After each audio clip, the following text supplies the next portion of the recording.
Hello tout le monde! Et pas comme d'habitude, hein, j'espère que vous allez tous et toutes très bien. Je suis très contente de vous retrouver aujourd'hui sur ma chaîne pour vous faire un petit bilan comme d'habitude hein, de milieu de semaine. On va voir ensemble où est-ce que j'en suis au niveau de mon budget alimentation et autres dépenses. Qu'est-ce qui s'est passé pour le tout début du mois de juin. Voilà, ça y est, on est déjà au mois de juin d'ailleurs, ça passe tellement vite. Je vais vous parler également d'une épargne supplémentaire que j'ai mis vraiment toute fin du mois de mai en place, puisque il me restait un tout petit reliquat sur mon compte courant et puis j'ai eu une rentrée d'argent que je ne pensais pas avoir si tôt. Vous présenter un petit peu les objectifs du mois et puis ce que j'ai prévu ce que j'ai déjà budgétisé dans mon budget autres dépenses pour le mois de juin. Alors, on va déjà commencer tout simplement par la petite épargne supplémentaire qu'il y a eu au mois de mai.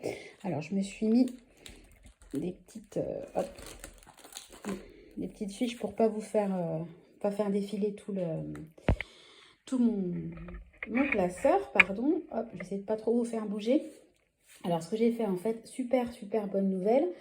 Vraiment, j'y croyais pas. Je suis arrêtée et comme j'ai toujours beaucoup de difficultés avec la MSA et la CPAM, parce que bon, j'ai une partie qui est prise en charge par la CPM et une autre par la MSA. Enfin bon, c'est compliqué. J'ai beaucoup de soucis avec la MSA, donc je m'attendais entre guillemets au pire avec la CPM pour mon arrêt maladie.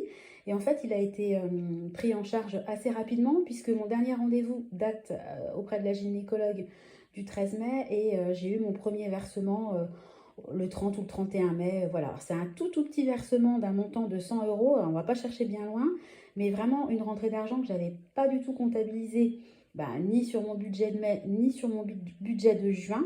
Donc je me suis dit que comme j'avais déjà établi mon budget de juin, j'allais le prendre en fait comme un... Oui Tristan, j'arrive après mon chat. Pardon.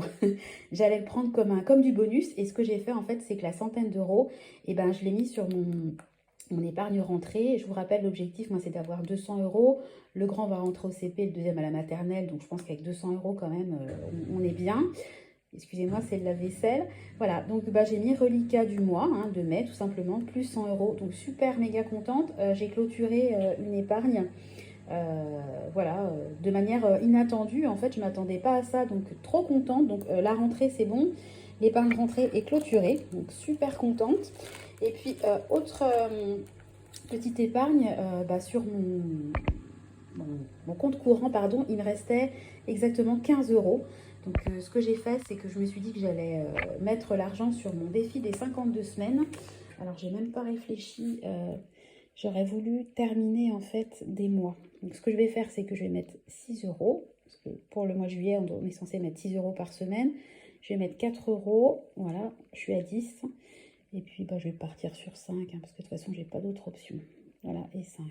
Comme ça permet d'avoir clôturé le mois de juillet, clôturé le mois de septembre, et puis entamer le mois d'août. Voilà, donc j'étais à 200 euros. Et maintenant, je suis à 215 euros. Donc c'est top parce que l'objectif, c'est 340 euros. Donc malgré tout, on arrive quand même au milieu de l'année. Donc je suis assez satisfaite de ma gestion du défi des 52 semaines. Donc voilà le petit reliquat pour le mois de mai. Je vais essayer de ne pas m'étaler et d'aller au plus rapide. Voilà, donc concernant on va mettre ça pour que ça tienne. Concernant le budget alimentation pour le mois de juin, comme d'habitude, hein, je me donne un budget de 450 euros.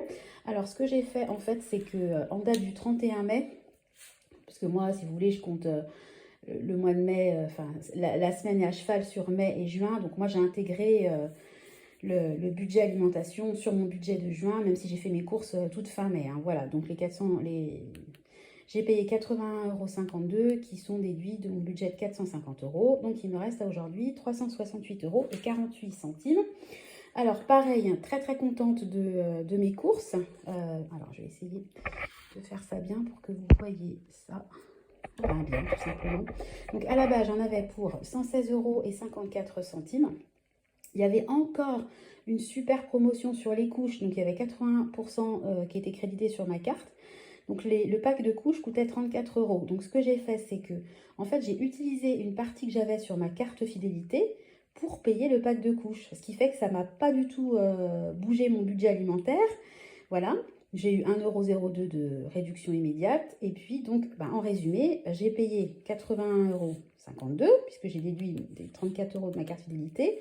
Et grâce aux 80% de crédité sur ma carte, je me retrouve avec un solde de fidélité de 49,92 € en sachant que je devais être à 52 € juste avant.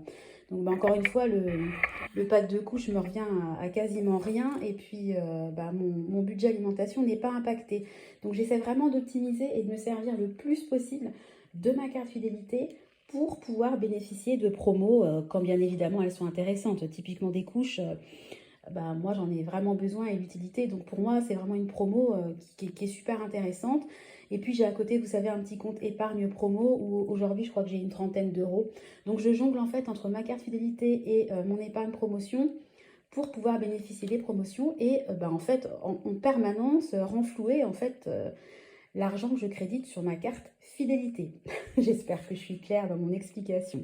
Donc voilà au niveau du budget alimentation. Donc je vais faire une petite coche parce que après je ne sais jamais si j'ai mis l'argent dans mon défi des 2 € ou pas. Donc on va passer au budget autres dépenses. On est vraiment tout mois de juin, donc il y a vraiment eu très peu de dépenses. Donc hier, je suis allée au laboratoire, j'ai fait mon test pour le diabète gestationnel. D'ailleurs, mauvaise nouvelle, hein, ce que je pensais est arrivé. Donc sur les trois critères pris en compte, je dépasse sur un. Donc je suis bonne pour repartir sur un espèce de rééquilibrage spécial diabète gestationnel, pour avoir des suivis à l'hôpital, etc. Donc bon, tant pis, hein, c'est comme ça. J'avais réussi à la deuxième... Pardon, on a été coupé, c'était justement mon alarme parce que je dois prendre du fer. Donc je disais que j'avais réussi à le réguler rien qu'en suivant un régime alimentaire adapté. Donc j'espère que réussir pour cette troisième grossesse. Tout ça pour dire qu'au labo, toujours pareil, hein, les nitrites ne sont pas remboursés, donc j'ai payé 3 €. Mon grand va aller au coiffeur cet après-midi, donc j'ai pas encore le montant, mais bon, je pense que ça va être à peu près 12 €. Et puis j'ai mis pack d'eau. Et en bas, j'ai mis bon Kinder, 5 packs d'eau et 2 packs de lait. Alors en fait, ils m'ont envoyé à nouveau des bons.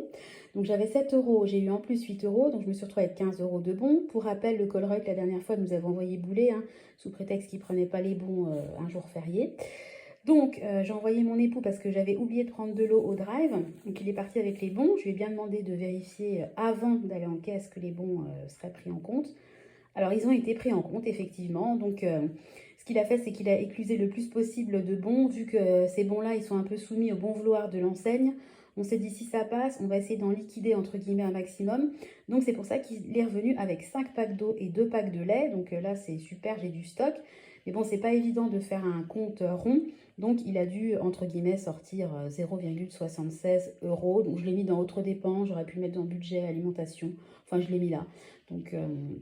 Donc voilà, donc il nous reste encore un bon de 2 € à écluser. Mais bon, je suis contente, j'ai réussi quand même à, entre guillemets, m'en débarrasser.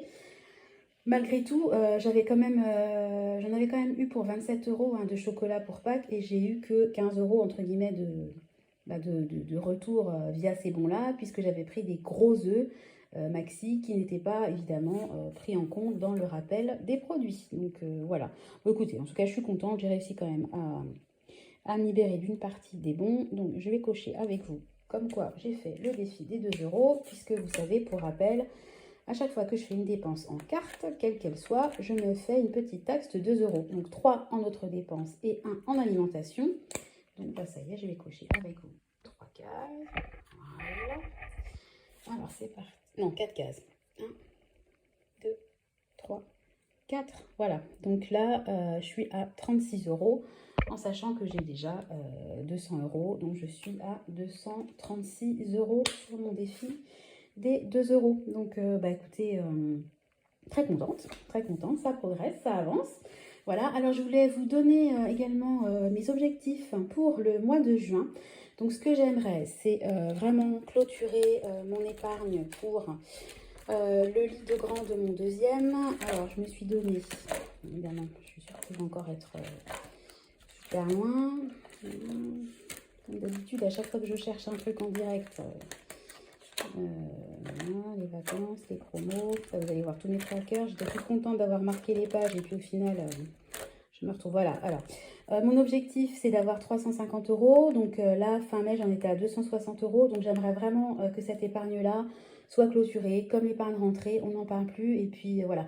Moi, vous savez, j'aime bien clôturer des épargnes et puis après passer à autre chose. Je ne mets pas forcément 10, 20, 30 euros de manière régulière tous les mois sur mes épargnes. J'essaie de me débarrasser, entre guillemets, de certaines épargnes. Et puis après, ben, je peux mettre plus d'argent sur d'autres enveloppes. Donc la rentrée, ça approche à grands pas. Et puis on veut le mettre dans son lit de grand avant la rentrée. Donc ça, ce sont des épargnes prioritaires. Donc ça fait partie de mes objectifs.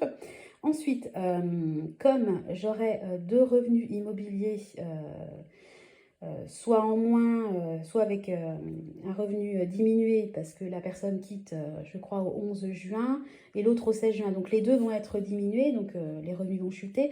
Donc ce que j'aimerais faire, c'est faire une espèce de semaine blanche pour, entre guillemets, réguler la baisse. C'est clair que ça ne va pas du tout combler la baisse, mais voilà, j'aimerais faire une semaine blanche où vraiment j'essaie de vider un maximum mon congélateur, mes placards, d'autant plus que mon congèle, vraiment, il y a du givre dedans, donc c'est le moment de le dégivrer. Donc je me dis que je peux faire d'une pierre deux coups. Bah, bien sûr, l'objectif du mois de juin, comme tous les mois, c'est de respecter mes budgets. Parce que moi, en fait, je me donne des budgets, alimentation, autres dépenses, et puis bah, sur mon compte courant, j'ai tout ce qui est charges fixes. Moi, je ne cherche pas, si vous voulez, à faire à tout prix des économies sur mes enveloppes. Moi, je considère que si je respecte mon budget, c'est que le budget a été bien établi. En fait, pour moi, si je faisais une économie de 50 euros sur mon budget alimentation, mis à part si je me mets à faire un mois blanc ou une semaine blanche, mais si je fais un mois classique de dépenses, ben, je trouverais même ça bizarre de réussir à économiser 50 euros parce que ça veut dire que mon budget était peut-être un peu trop haut. Inversement, si tous les mois je dépasse mon budget, bah, mon budget est certainement trop bas, donc doit être revu à la hausse. Donc moi, en fait, j'ai pas du tout l'objectif de faire des économies sur les enveloppes. Mon objectif, c'est de respecter mon budget. Bien évidemment, je peux avoir 15 euros d'économie comme j'ai eu fin mai, bon, bah, c'est très bien. Mais moi, vraiment, si je suis à zéro par rapport au budget que j'ai fait en début de mois, pour moi, c'est très bien, puisque de toute façon, mes épargnes, elles sont déjà intégrées dans mon budget. Donc là, ça serait de l'épargne, d'épargne. Enfin bon, voilà.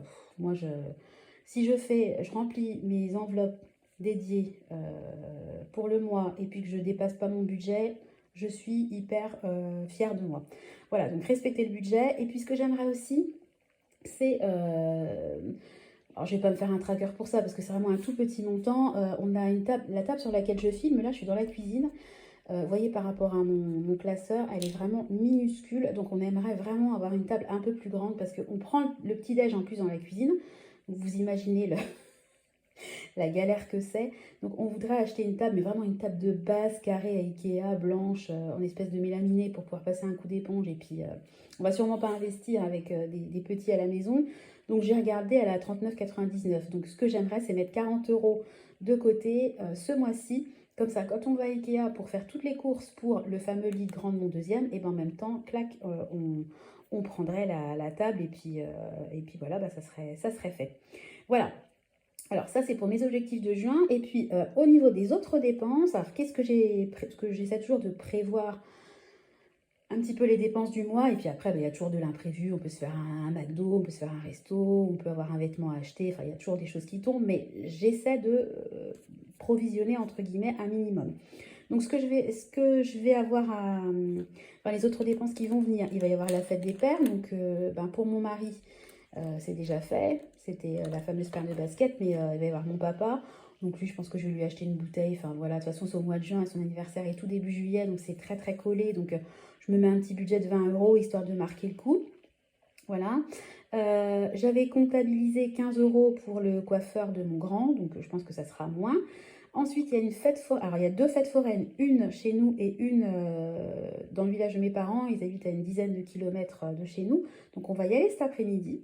Donc là, pour les fêtes foraines, je me suis donné un budget de 15 € par enfant, histoire de manger une gaufre et puis de faire 2-3 tours de manège. Alors, ce que j'ai fait, je le mets un petit peu dans mon budget autres dépenses. Je me suis prévue, mais ça ne va pas sortir de mon budget autres dépenses parce que ce que j'ai fait, en fait, dans une autre vie où je gérais un petit peu avec des enveloppes en liquide, j'ai tout vidé, mais j'ai juste gardé deux petites pochettes où en fait je mets leur argent de poche, tout simplement.